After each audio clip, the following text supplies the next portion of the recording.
Hi everyone, hope you're doing well from wherever you're watching this channel, depending on your time zone. Now, very early in the morning, we saw police officers already manning the Nairobi CBD. I shared in the first video how the officers were able to block every entry to Nairobi CBD. So, with this one, police thought that they have won it, that anyone who will enter the city, they will be able to know if they can allow the person in or not. So ilikuwa ni kwamba unaweza toka kwa CBD lakini huwezi ingia kwa CBD. All roadblocks mounted very early, even before 5 a.m. the roadblocks had been put, heavily armed police officer deployed already. That was the situation. But I don't know what the officers or William Ruto will be asking himself. I don't know if they will get the answer how Gen Zs got to the CBD when already they have been able to close all the entries. As we're speaking now, massive protest taking place. In fact, it's a procession. Remember, we are here to commemorate 1 year of Gen Zs who were killed during the protest. So it's a commemoration. So with all the attempt by the state to block the entry, one thing that has come out clear is that Gen Z's game is up compared to RUTO'S advisors, looking at the decision that he took and how Gen Z's managed to storm the CBD. As we're speaking now, those blocks have no any meaning because already the youth are on the street, they are protesting.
Wakili, tumefika na tuko tayari.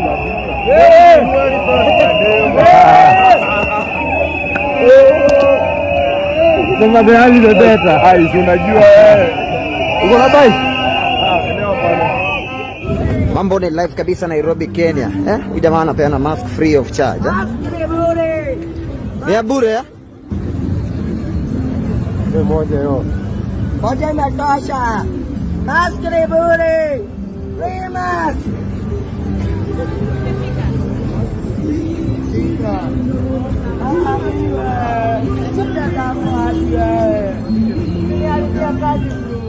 Now, I want us to continue with this panel discussion, but before we go deep into that, I have a quick and humble request for those who are watching this channel and you have not yet subscribed, please consider subscribing.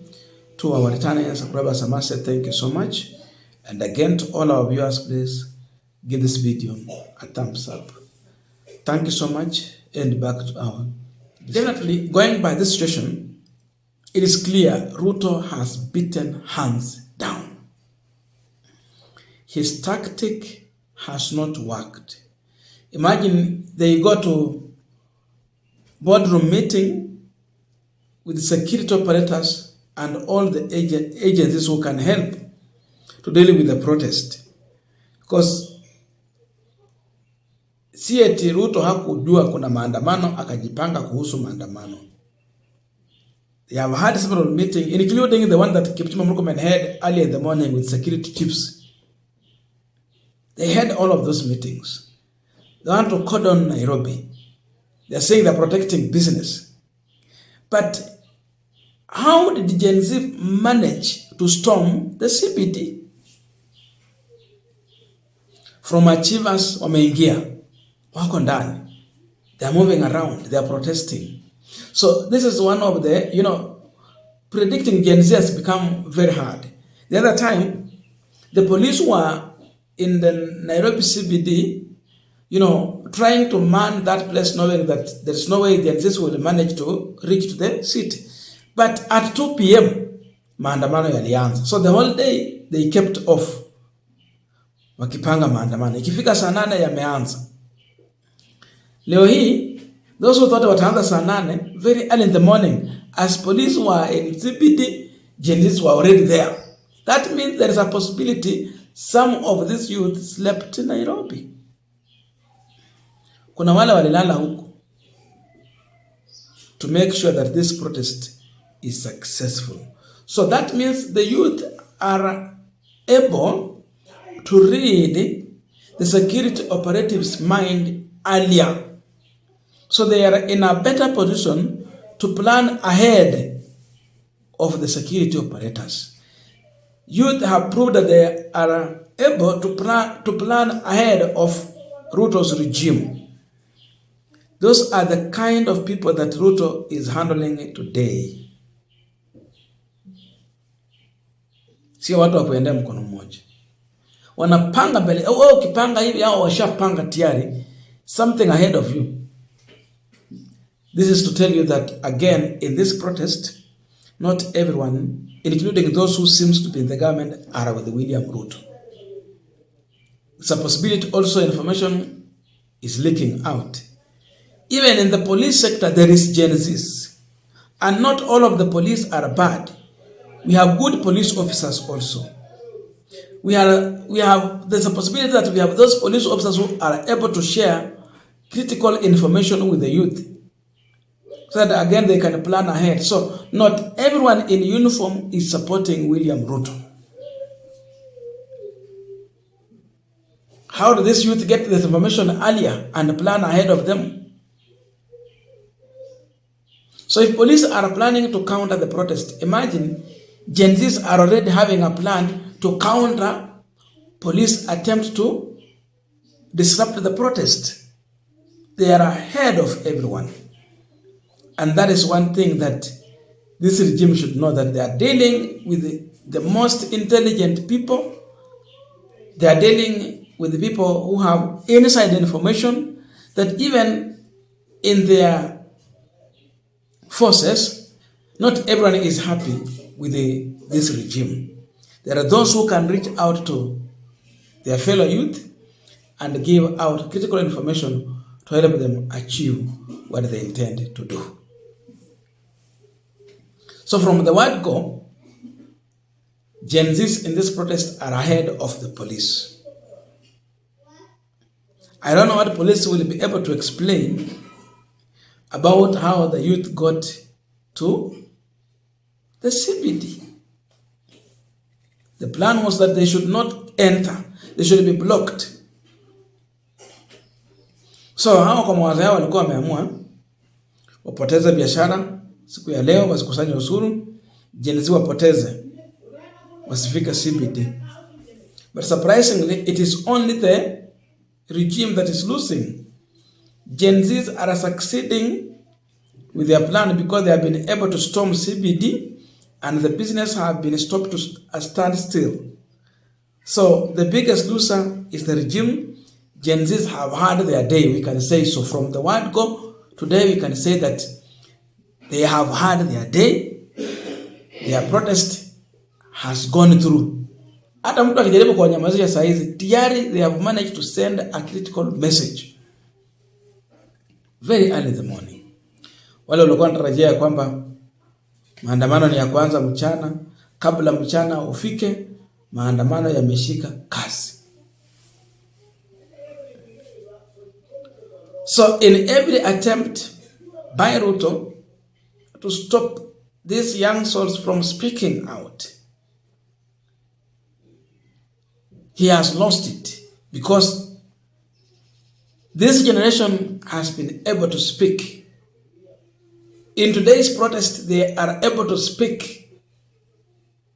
They are outside here to speak, and they will speak. So if he's closing his ears not to hear, or his eyes not to see, he will be forced to see. It is by force. This is dangerous for any regime. Because if you are planning something and the person you are planning against is ahead of you, imagine if they plan to come to State House, then you are planning on how to deal with them. How will you kill 1,000 people? That will be genocide. How will you kill 500 people? It will be genocide. That is taking yourself back to Hague. So, if he's sitting pretty thinking that everything is okay, he should look very careful and answer the question, how did this youth go to CBD when the regime was not sleeping at night? They were very awake, planning on how to counter them. So what if they're planning to come to State House or Parliament, I'm telling you, they will do it because they will have information earlier, and they will have a plan B to counter whatever has been planted against them. That is one thing I can conclude from what I've been able to see online. And it is something that you cannot dismiss that way. You cannot. Sasa aibu iko kwa polisi, iko kwa serikali. Itabidi sasa wapambane na maandamano up to the end. Tumeona wamefence State House, wamefence Parliament building.